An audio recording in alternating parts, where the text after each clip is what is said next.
మనోహరి తల మీద కొబ్బరి బొండం పడాలని ఆరు కోరుకోగానే తన తల మీద కొబ్బరి బొండం పడుతుంది. ఇక దాంతో అది చూసి ఆరు ఒక్కసారిగా షాక్ అవుతూ ఉంటుంది.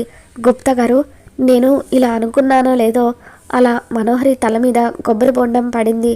ఇది ఎలా సాధ్యమైంది అని చెప్పి అంటూ ఉంటే ఇక అప్పుడు గుప్తా తనకి శక్తులు వచ్చిన విషయాన్ని ఆరు దగ్గర దాస్తూ ఉంటాడు. ప్లీజ్ గుప్తా గారు, దయచేసి చెప్పండి.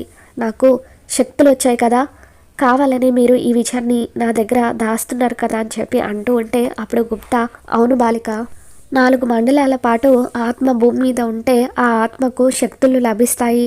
మనసులో ఏదనుకుంటే అది జరుగుతుంది.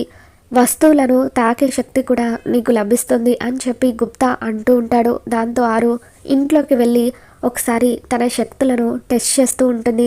ఇంట్లో ఉన్న అన్ని వస్తువులను కూడా ఆరు తాకుతూ చాలా సంబరపడిపోతూ బయటకు వచ్చి లాన్లో డ్యాన్స్ చేస్తూ ఉంటుంది.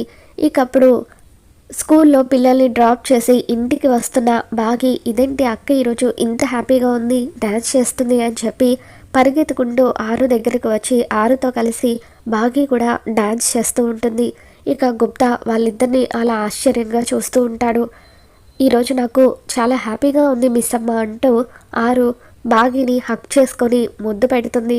మరి ఈ వీడియో మీకు నచ్చినట్లయితే తప్పకుండా లైక్ చేయండి.